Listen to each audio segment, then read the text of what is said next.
Dataflow est accessible directement depuis le dashboard, soit par l'intermédiaire du bouton dédié qui permet d'accéder à la liste des chaînes de traitement disponibles, soit en accédant directement aux détails d'une chaîne de traitement particulière en cliquant sur le nom de la chaîne de traitement ou sur le pictogramme situé juste à côté.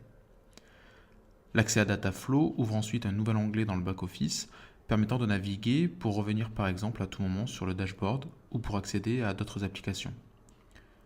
Dans l'onglet Dataflow, on retrouve ici la liste des chaînes de traitement disponibles avec un résumé sur les documents OK, KO, la vitesse de traitement, la consommation mémoire, la date de dernière exécution, etc. En cliquant sur une chaîne de traitement donnée, on accède ensuite aux détails de celle-ci. On retrouve dans le bandeau d'en-tête des informations sur l'état de la chaîne de traitement, ou PAF, des informations sur le mode de traitement et le mode de démarrage. Par exemple ici, le mode de traitement est un mode de traitement full, synonyme que l'intégralité des données a été retraitée par rapport à la dernière exécution.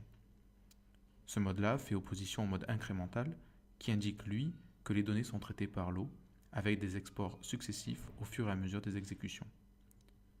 Sont également rappelées des informations sur la date, l'heure, la durée, ainsi que le numéro de dernière exécution de la chaîne de traitement, et l'utilisateur a également accès à l'application configuration qui lui permet de venir modifier, en fonction des droits qui lui sont attribués, la chaîne de traitement ou de simplement venir consulter les modules paramétrés. En plus des informations sur le nombre de documents OK et KO, ainsi que le nombre de documents total dans la base présentée dans le dashboard, Dataflow permet d'avoir des informations concernant le nombre de documents reçus en entrée de la chaîne, le nombre de documents mis à jour, supprimés, ainsi que le nombre de documents mis en statut auxiliaire. Dans cet exemple, un jeu de données a été soumis à la chaîne de traitement, certains ont été correctement traités et sont donc restitués dans la base générée, et d'autres documents ont été positionnés en statut auxiliaire.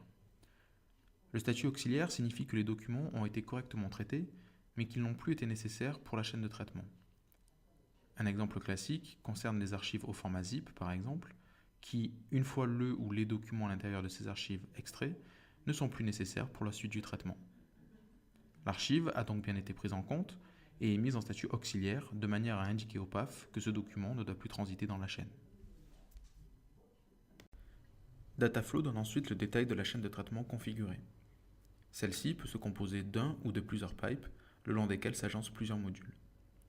Pour chacun de ces modules, l'utilisateur peut retrouver des informations sur le nombre de documents traités, le nombre de documents dans la liste d'attente, le temps de traitement moyen d'un document par le module, la consommation mémoire utilisée, etc.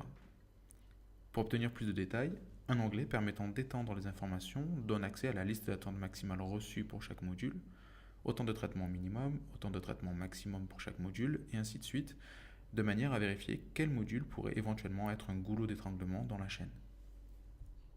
Dataflow propose également les logs de chacun des modules qui, par défaut, montrent l'ensemble des logs de tous les modules de la chaîne. Il est possible de filtrer ces informations-là, d'une part en jouant sur la verbosité qui, par défaut, est positionnée au minimum et qui peut être augmentée selon le degré d'information à obtenir. Et d'autre part, en filtrant les logs par filtre, par exemple pour sélectionner uniquement les logs de 2 ou 3 des filtres qui nous intéressent. Chacun de ces logs est typé. Par défaut, l'ensemble des logs est de type informatif, mais il peut également arriver que certains d'entre eux soient de type warning, avec le petit pictogramme associé, de type erreur ou de type erreur fatale. Les logs de type erreur indiquent que la chaîne de traitement a rencontré un problème, une erreur, mais qui n'a pas interrompu la chaîne, et qui lui a permis d'aller jusqu'à son terme, tandis qu'une erreur fatale indique que l'erreur a interrompu la chaîne de traitement. Enfin, Dataflow propose un outil intégré, l'inspecteur de documents, qui permet, à partir de l'URI d'un document, récupéré dans les logs des filtres, d'aller explorer le contenu de ce document ainsi que toutes les couches qui le composent. Cet outil a plusieurs finalités. D'une part, il permet de vérifier que le contenu stocké dans chacune des couches du document correspond bien au résultat attendu. Et d'autre part, cet outil permet par exemple pour un document qui aurait été identifié en erreur, c'est-à-dire avec un statut KO, d'aller vérifier pourquoi ce document est en erreur afin de voir quelle couche n'a pas été remplie ou quelle couche comporte des informations erronées.